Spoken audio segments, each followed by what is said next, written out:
નમસ્કાર વિદ્યાર્થી મિત્રો, હું રોહિત સુંદરવા ફરી આ એક નવા સેશન સાથે તમારી સાથે આવ્યો છું. હવે આ સેશનની વાત કરીએ તો આ સેશન સ્પેશિયલી જે લોકો વાયરમેનની તૈયારી કરે છે એના માટે છે કે વાયરમેન જે ગૌણ સેવા પસંદગી મંડળ છે એમાં ભરતી આવેલી ટેકનિકલ ભરતી છે. 66 જગ્યાઓ છે અને આમાં તો કે તમારા માટે એક સારી ઓપોર્ચ્યુનિટી છે. હવે વાત રહી કે આની પરીક્ષા તારીખ પણ જાહેર થઈ ગઈ છે. 13 તારીખે તમારી એક્ઝામ છે, 13 ડિસેમ્બર. એટલે હવે તમારી પાસે ઓલમોસ્ટ 30 દિવસ એટલે કે 1 મહિના જેવો ટાઈમ છે. તો આ 30 દિવસમાં હવે તૈયારી તમારે કેવી રીતના કરવાની જેથી કે તમે આ જે પરીક્ષા છે, આ જે જગ્યાઓ છે એમાં તમે તમારી એક જગ્યા છે નક્કી કરી શકો. તો એ સંપૂર્ણ સ્ટ્રેટેજી કહેવાય કે ભાઈ એ પ્લાનિંગ કે આ આવનારા 1 મહિનામાં હવે મારે કઈ રીતના તૈયારી કરવી, એના માટે જ આ સેશન લઈને આવ્યો છું. તો જો હવે આમાં તો કે આ જે વાયરમેનની પોસ્ટ છે વર્ગ 3 ની પોસ્ટ છે અને જે લોકો ટેકનિકલ ભરતી છે એટલે કે એક સારી ઓપોર્ચ્યુનિટી છે. જે લોકો તૈયારી ઘણા મોટો વર્ગ તૈયારી પણ કરે છે આની. જાહેરાત ક્રમાંક તો કે 311/2025-26 આ જાહેરાત ક્રમાંક છે.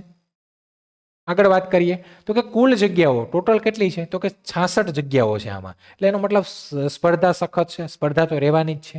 બીજું કુલ ગુણ તો કે આમાં 210 માર્કની તમારી પરીક્ષા લેવાશે, જેમાં ભાગ એ છે 60 માર્કનો એ ગણિત રીઝનિંગ અને ભાગ બી માં 150 માર્ક, જેમાં 120 માર્ક તમારું ટેકનિકલ અને 30 માર્કનું બંધારણ, કરંટ અફેર અને સાથે સાથે તમારું ઇંગ્લિશ અને ગુજરાતીનું કમ્પ્રેહેન્શન. હવે નેગેટિવ માર્કિંગ કઈ છે આમાં 0.25, તો આ પણ ધ્યાન રાખવાનું છે. હવે વાત કરીએ તો કે પરીક્ષાની પેટર્ન કે નકશો કે જોઈએ તો કે ક્યાં એના 85% ક્યાં માર્ક છે આમાં. હવે જો આમાં તો કે 210 માર્કનું તમારું પેપર છે કુલ, ઠીક છે. હવે આ 210 માર્ક છે એમાં તમે જે મેરિટમાં સારા માર્ક્સ લાવશો, જે લોકો ઓબ્વિયસલી જે લોકો સારા માર્ક્સ લાવશે એ જ 66માં આવશે. હવે વાત કરીએ તો કે આની શૈક્ષણિક લાયકાત અને ટેકનિકલ, જે ટેકનિકલ નોલેજ છે એ 120 માર્કનું છે આમાં. એટલે કે આ જે 210 માર્ક છે એમાં 120 માર્ક તો તમારું ટેકનિકલ જ આવવાનું છે વાયરમેનને લગતું. હવે આ છે તો કે આ તમારા મેરિટનો મહત્વનો આધાર છે, કેમ કે તમે આ ટેકનિકલ ફિલ્ડમાં ભણીને આવ્યા છો. અહીંયા તમે જે સારો સ્કોર કરશો એ તમને ઓલ ઓવર મેરિટમાં કામ આવશે. એટલે ટેકનિકલ ઇમ્પોર્ટન્ટ છે. બીજી વસ્તુ તો કે રીઝનિંગ અને ગણિતની વાત કરીએ તો કે આ 60 માર્કનું છે. તો એનો મતલબ કે આ છે એ પણ ઇમ્પોર્ટન્ટ છે. આમાં તો જો તમે ઝડપ અને ગણતરીની ચોકસાઈથી તમે આ ક્વેશ્ચન છે, આ જે પાર્ટ છે, પાર્ટ એ 60 માર્કનો, એમાં સારા માર્ક લઈ આવો તો એ પણ તમને મેરિટમાં કામ આવશે. સાથે સાથે તો કે નોન ટેકનિકલ, જેમાં બંધારણ, કરંટ અને ભાષા, આ ત્રણેયના 10-10 માર્ક છે. ત્રણેયના 30 માર્કનું જ્ઞાન એ છે, જેમાં તો કે ભાષાનું છે એ તમારે ખાલી પેરેગ્રાફમાંથી જવાબ દેવાના છે જોઈને. બંધારણ અને કરંટ છે એ 10-10 માર્કનું છે. તો કે બાકીના ઉમેદવારોથી આ તમને આગળ લાવશે. તમે જો તમારી જોડે ટેકનિકલ ફિલ્ડવાળા બધા લોકો જોડાયેલા છે તો એ લોકો ટેકનિકલમાં એકંદરે થોડો ઘણો ત્યાં ડિફરન્ટ આવે. બીજી વસ્તુ કે તમારું ગણિત રીઝનિંગમાં તમે સારો સ્કોર લાવો તો તમે ફરી મેરિટમાં ઉપર થોડા આગળ આવી જાઓ ને એના પછી પણ આ 30 માર્ક છે એ પણ ઇમ્પોર્ટન્ટ છે કે આ પણ તમને અલગથી બીજા બધાથી તમને અલગ આગળ લઈ આવશે. હવે તો કે હવે આ આવનારા 30 દિવસમાં તમારો મેઇન ટાર્ગેટ શું હોવો જોઈએ તો કે 50%થી વધુ સમય તમારે કોને આપવાનો છે કે જે 120 માર્કનું ટેકનિકલ છે એને તમારે આપવો પડશે. તો તમને આ વધારે ઉપયોગી થશે. સાથે હવે તો કે હવે આ સાહેબ આ 1 થી 30 દિવસમાં કરું છું, તો જો એના ફેઝ પ્રમાણે હું તમને કહું કે પહેલા ફેઝમાં ટેકનિકલ કમાન્ડ તમારે કમ્પ્લીટ કરવી પડશે આજથી. એટલે કે આવનારા જે 15 દિવસ છે એ 15 દિવસ તમારે ટેકનિકલ કમાન્ડ તમારી એકદમ પરફેક્ટ કરી લેવી પડશે. એમાં તો કે આ 15 દિવસમાં વાયરમેન ટ્રેડના 120 ગુણ પર સંપૂર્ણ પકડ મેળવો. જે 120 ગુણ છે તમારી લાઈન છે, તમે ભણીને આવ્યા છે એની ઉપર એકદમ પરફેક્ટ તમે પકડ મેળવી લો. બીજું સલામતી સર્વપ્રથમ, સેફટી ફર્સ્ટ, એટલે કે safety practice, hand tools, fire, ઠીક છે, ફાયર એક્સટિંગ્યુઝર, પછી પ્રાથમિક સારવારની વિગતો, આગ બુઝાવવાના સાધનો, આ બધી જે અંદર ટર્મ્સ છે તમારા ટેકનિકલમાં એ બધા તમે કમ્પ્લીટ કરી લો. સાથે ઇલેક્ટ્રિકલ પાયો, તો કે ઇલેક્ટ્રિકલ પાયોમાં તો કે તમારું બેઝિક ઇલેક્ટ્રિક્સ, એસી ડીસી સર્કિટ્સ, ઓહોમનો નિયમ, સાથે સાથે કિર્ચોફના નિયમો, આ બધા કમ્પ્લીટ કરી લો કેમ કે અહીંયાથી પ્રશ્ન આવે છે. એના પર એના દાખલા હોય તો એ પણ તમે કરો. મશીનો અને ઉપકરણો જેમ કે ટ્રાન્સફોર્મર, એસી મોટર્સ, સિગ્નલ અને 3 ફેઝ, ડીસી મોટર્સનું કાર્ય, સ્ટાર્ટર્સના સિદ્ધાંતો તૈયાર કરો.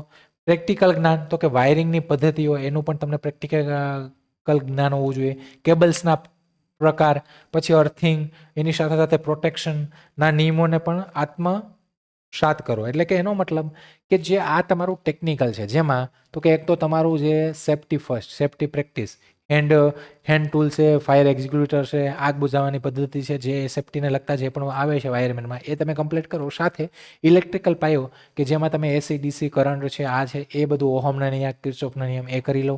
સાથે મશીનોના ઉપકરણો કે જે ટ્રાન્સફોર્મર, આ બધા તમારા સિલેબસમાં છે. પ્રેક્ટિકલ જ્ઞાન હોવું જોઈએ, ત્યાંથી કોઈને કોઈ પ્રશ્ન આવી જાય તો તમારે પહેલા 15 દિવસ આ કમ્પ્લીટ કરવાનું છે.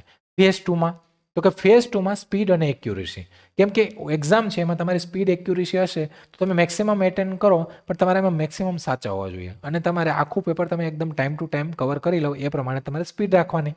દિવસ 16 થી 21 તો કે હવે આ ટાઈમમાં તમારે સ્પીડ અને એક્યુરેસી ઉપર કામ કરવાનું છે. તો શું કામ કરવાનું? તો કે ભાગ એના 60 માર્ક જે છે જેમાં ગણિત રીઝનિંગ છે એની દરરોજ 4 કલાકની સઘન પ્રેક્ટિસ તમારે જરૂરી છે. તો કે તમારે આ જે દિવસો છે 16 થી 21 એટલે 16, 17, 18, 19, 20 ને 21 આ 6 દિવસ, 3 દિવસ ગણિત, 3 દિવસ રીઝનિંગ, અથવા તમારે 2 કલાક દરરોજ 2 ને 21 એને દેવાના. એવી રીતના તો કે રીઝનિંગની વાત કરીએ તો રીઝનિંગમાં શું કરવાનું? ડેટા ઇન્ટરપ્રિટેશન ની રોજ પ્રેક્ટિસ કરો. સાથે blood relation, Venn diagram, visual રીઝનિંગના નિયમો સમજીને 25 થી 30 ક્વેશ્ચનો કે જેમાં આખો સિલેબસ કવર થઈ જાય. આના માટે આપણી ફ્રી ઓફ સિરીઝ છે પણ યુટ્યુબમાં ચાલુ છે, એના બધા લેક્ચર જોઈ લો. સાથે તો કે ભાઈ ગણિત તો આનો પણ સિલેબસ પ્રમાણે નંબર સિસ્ટમ, સિમ્પ્લિફિકેશન, ટકાવારી, સરેરાશ ને પ્રાથમિકતા આપો. સાથે સમય અને કાર્ય, નફો નુકસાન, સાથે એના 25 થી 30 દાખલા ગણો, કેમ કે આ ચેપ્ટર એવા છે કે આના પ્રશ્નો વધારે આવે છે, સરેરાશ છે. ઠીક છે, તો આ કરો. હવે ફેઝ 3 તો કે ભાઈ પહેલા 15 દિવસ મેં કર્યું ટેકનિકલ કમ્પ્લીટ, એના પછીના 6 દિવસ ગણિત રીઝનિંગ કર્યું. હવે તો કે હવે 2 દિવસ તો કે જે દિવસ 22 અને 23મો દિવસ તમારો જે આવે તે દિવસે તમારે આ 30 માર્ક એટલે કે હવે તમારે જે 30 માર્ક છે કે જે તમને અલગ કરશે બધાથી, બંધારણ તો કે બંધારણમાં બંધારણની પ્રસ્તાવના, મૂળભૂત અધિકારો, ફરજો, રાષ્ટ્રપતિ રાજ્યપાલની સત્તાઓ પર ફોકસ કરો, આ કરી નાખો. આના 10 માર્ક છે. ઠીક છે, સાથે તો 10 માર્ક આ થઈ ગયા. કરંટ અફેર તો તમે કરતા એવા હશે તો આ પણ થોડું જોઈ લો. 6 મહિનાનું કરંટ અફેર જૂન 2025 થી તમે બધું લઈ લો. સાથે એની સાથે સાથે ભાષા અને કૌશલ્ય તો આ એવું નથી કે કરવું પડે પણ થોડું જોઈ લેવાનું, કેમ કે અહીંયા ફકરામાંથી પ્રશ્ન આવશે. તો આમાં શું કરવાનું? ગુજરાતી અંગ્રેજી કોમ્પિટિશન માટે દરરોજ એક ફકરો છે એ વાંચીને પ્રશ્નો જવાબ આપવાની પ્રેક્ટિસ કરો. આ તો જો કે તમે ના કરો તો તમને ઇઝીલી ફાવી જશે. આમાં શું આવશે આપણે નક્કી નથી. ગુજરાતી તો જો કે આવડી જશે, ઇંગ્લિશમાં થોડું ડિફિકલ્ટ, થોડું અલગ આવે તો, બાકી આ તો તમારે એટલું નથી. મેઇન ટાઈમમાં તમારે આ બેને કરંટને વધારે ટાઈમ આપો. બંધારણ તો સ્ટેટિક છે, એકવાર વાંચી લો. સાથે અંતિમ 5 દિવસ તો કે હવે 23 દિવસ થયા. હવે અંતિમ 5 દિવસની રણનીતિ શું? તો કે આ દિવસોમાં માત્ર આટલું જ કરો. શું? તો કે 24માં 25 દિવસ જે હોય તમારે 24માં 25 મોક ટેસ્ટ મહોત્સવ. તો 24 અને 25 એટલે કે 2 દિવસ તમારે ફૂલ મોક ટેસ્ટ તમારે આપવાના છે. અને એમાં તમે જે મોક ટેસ્ટ આપો એમાં તમારા કેટલા માર્ક્સ આવે, કેટલા ખોટા પડે એનું મૂલ્યાંકન કરવાનું છે કે ક્યાં ભૂલ થાય છે. પૂરો આખો 210 માર્કનો મોક ટેસ્ટ તમારે ફૂલ 2 આપવાના છે, 2 મોક ટેસ્ટ ને એનું એનાલિસિસ કરવાનું છે. એવું નહીં કે આપીને પછી મૂકી દેવાનું. સાથે 26 ને 27 ને 28 આ 3 દિવસમાં 2 દિવસ મોક ટેસ્ટ આપ્યા. બાકીના 3 દિવસમાં તો કે બાકીના 3 દિવસમાં બસ હવે રિવિઝન, ઝડપી રિવિઝન, તમારા ટૂંકા નોટ્સ, ટેકનિકલ સૂત્રો અને અઘરા લાગતા વિષયો પર માત્ર નજર ફેરવો. તો કે હવે બાકીના જે છેલ્લા આ જે 3 દિવસ છે એમાં તમારે ઓનલી રિવિઝન, સૂત્રો, તમે જે નોટ્સ બનાવી હોય એ જ વાંચવાની છે. સાથે તો કે હવે 29મો દિવસ હવે આવી ગઈ ભાઈ, ઘડી આવી ગઈ મેન 12/12/2025 તો કે આ દિવસે તમારે બ્રેક લેવાનો છે. આરામ કરો, હોલ ટિકિટ, આધાર કાર્ડ, પેન તૈયાર રાખો, નવો વિષય વાંચવાની ભૂલ ન કરો. તો કે હવે 12 તારીખે પેનિક નથી થવાનું, 12 તારીખે એકદમ રેસ્ટ લેવાનો છે. જે દિવસે તો કે ભાઈ ઓનલી એક તમારું કોલ લેટર અને સાથે આઈડી પ્રૂફ, આધાર કાર્ડ અથવા પાન કાર્ડ, મેક્સિમમ આધાર કાર્ડ જ હોય છે, એ તમે તૈયાર રાખો. કમ્પ્લેટ તમારા ડોક્યુમેન્ટ કમ્પ્લીટ કરો અને એકદમ રેસ્ટ લઈને આરામથી માઇન્ડને ફ્રેશ કરો. ઠીક છે, બીજું કંઈ એક્સ્ટ્રા કંઈ વધારે કે જે તમને આવનારા દિવસે એટલે કે આગલા દિવસે 13 તારીખે કન્ફ્યુઝ કરી દેવું નથી કરવાનું. છેલ્લો દિવસ તો કે આ 30મો દિવસ એટલે આ જ મેન ઘડી કે જેથી જે દિવસે તમારું સિલેક્શન થશે કે નહીં એની પરીક્ષા એની ઉપર તો કે શાંત મન અને આત્મવિશ્વાસ સાથે પરીક્ષા આપો. નેગેટિવ માર્કિંગથી બચવા માટે જોખમ ઓછું લો. તો કે પરીક્ષા જે દિવસે તમે દેવા જાઓ તે દિવસે એકદમ આરામ, ફ્રેશ માઇન્ડથી જાઓ. કંઈ પણ કંઈ કજિયા કુંકસ વગર કહેવાય ને, એકદમ શાંતિથી આરામથી જવાનું છે. પરીક્ષા દઈ અને એમાં પણ પરીક્ષા આપો એમાં તો કે ભાઈ તમને એવું હોય, શ્યોર હોય કે ભાઈ ક્યાંક 50-50 લાગતું હોય તો થોડું રિસ્ક લો, બાકી કંઈ પણ રિસ્ક નથી લેવાનું. કેમ કે નેગેટિવ માર્કિંગ થતાં પછી તમારું મેરિટમાં તમે ક્યાંય ને ક્યાંય રહી જશો. તો આ વસ્તુ ધ્યાન રાખવાની. બીજું યાદ રાખવાનું શું છે કે જગ્યાઓ 66 છે એટલે એક પણ માર્ક્સ ગુમાવવાનો પોસાય તેમ નથી. એટલે કે 66 જગ્યાઓ છે એટલે એક પણ માર્ક જશે ને ભાઈ તો એ ઇફેક્ટ થશે. એટલે કે એક માર્ક આવે એવું કરવાનું છે, જાય એવું કરવાનું નથી. 120 માર્કનું ટેકનિકલ છે, 60 માર્કનું એપ્ટિટ્યૂડ ગણિત રીઝનિંગ, એનો મતલબ મેરિટમાં સ્થાન. તો આ જે છે 85% જેવું આ જ છે. ઠીક છે, 85% ગણીએ તમે તો કે 85%ની આસપાસ આ જ થાય છે. તો આ બે ઉપર થોડો ભાર દેજો. સાથે તો કે યોજના અમલ પુનરાવર્તન, એનો જ મતલબ કે સફળતા. તમારે આ પરીક્ષા પાસ કરવી છે, આમાં 66માં મારે એક જગ્યા પાકી કરવી છે, તો એની યોજના તો કે આ પ્રમાણે યોજના કરવી પડશે. યોજના બનાવવાથી નહીં ચાલે, એનો અમલ એ કરવો પડશે અને પુનરાવર્તન રિવિઝન કરતું રહેવું પડશે, ભૂલાય નહીં એ માટે. તો તમારે સફળતા મળશે. એ તો કોઈ પણ ભરતીમાં નિશ્ચિત છે. ઠીક છે, તમારી તૈયારી જ તમારો સૌથી મોટો પાવર છે, આ યાદ રાખો. ઠીક છે, તો કે તમારી જે તૈયારી છે એ જ તમારો મોટો પાવર છે. એટલે હવે તો કે ભાઈ હવે તૈયારી તમે જે કરી લીધી તમારી ઉપર વિશ્વાસ રાખો. આપણે તૈયારી કરી છે બસ. એવું નથી કે ભાઈ કદાચ ન થયું કે ગમે એવું થયું તો એ હતાશ થવાની જરૂર નથી. તૈયારી આ છે ક્યાંય ને ક્યાંય બીજે કામ આવવાની છે. તમે હતાશ થશો, તમે કોમ્પિટિશનમાંથી નીકળી જશો, તમારી જગ્યાએ બીજું કોઈ આવી જશે, એ ધ્યાન રાખજો. સમજાણું? હવે ને બીજું છેલ્લે તો કે ભાઈ જે આ લોકો પરીક્ષા આપવાના છે બધાને ઓલ ધ બેસ્ટ. અત્યારથી હું કહું છું તમારી તૈયારી સારી રાખજો. તમારા માટે એક સારી ઓપોર્ચ્યુનિટી છે, ટેકનિકલ ભરતી છે. એટલે સારી તૈયારી સાથે અને સારી આવનારા 30 દિવસે સારી તૈયારી કરજો.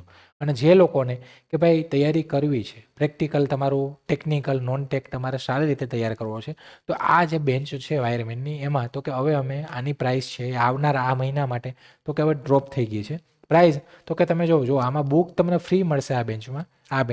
આમાં તો કે આ તમને જે 1999 રૂપિયા હતી ને એ હવે 1549માં મળશે. પરીક્ષા સુધી વેલિડિટી રહેશે. 1549માં તમને બુકે મળશે અને સાથે સાથે ટેકની બુકે મળશે અને સાથે તમને આખો સિલેબસ જે તમારો ટેક નોન ટેક વાળો સિલેબસ એ તમને મળી જશે. સાથે અમુક એમ કે નહીં સાહેબ અમારે બુક નથી લેવી, તો બુક વગરનો આ કોર્સ જે છે 1111 રૂપિયામાં તમને મળશે. તો જે લોકોને જોઈન થવું હોય એ 1111 રૂપિયામાં આ કોર્સમાં જોઈન થકે વિથઆઉટ બુક. તમારે બુક સાથે તો કે 1549. હજી મહિનો છે ભાઈ, 30 દિવસ છે, 30 દિવસમાં કરી શકો. એવું નથી કે 30 દિવસમાં આમાં ન થાય. ઠીક છે, પણ આપણી સ્માર્ટ તૈયારી હોવી જોઈએ. જો તો તમારે તૈયારી કરવી હોય તો આમાં તમે અમારી એપ્લિકેશન મારફતે આ કોર્સમાં જોઈનિંગ કરી શકો. એપ્લિકેશનમાં બંને કોર્સ છે જ અવેલેબલ. સાથે અને તમારે જો એપ્લિકેશનમાંથી જોઈન નથી થતું કે પ્રોબ્લેમ આવે છે તો તમે અમારા જે આ હેલ્પલાઇન નંબર છે 9429770607 અને 9328464308 આ હેલ્પલાઇન નંબર ઉપર કોલ કરીને ત્યાંથી પણ માહિતી તમે મેળવી શકો છો. એટલે ટૂંકમાં સરવાળે કહેવાનું એ છે કે ભાઈ તૈયારી સારી કરજો. આવનારા 30 દિવસ છે તમારા માટે ઇમ્પોર્ટન્ટ છે. ક્યાંય આમ ડાયવર્ટ નહીં થઈ જતા, આની ઉપર જ થોડું ધ્યાન આપજો. કેમ કે ઘણો ટાઈમથી આપણે તૈયારી કરતા હોય ને રાહ જોતા હોય થોડું આપણે ઓલું થઈ જાય તો ઇફેક્ટ કરે એક્ઝામમાં. બધા જે વિદ્યાર્થી મિત્રો છે એને મારા તરફથી all the best of luck. અને જોઈનિંગ તમારે જો કંઈ ઈચ્છા હોય તો બેન તો છે જ. ઠીક છે, ફરી આવા નવા કોઈ સેશન નવા ટોપિક સાથે મળશું. ત્યાં સુધી રજા લઉં છું. જય હિન્દ, જય ભારત.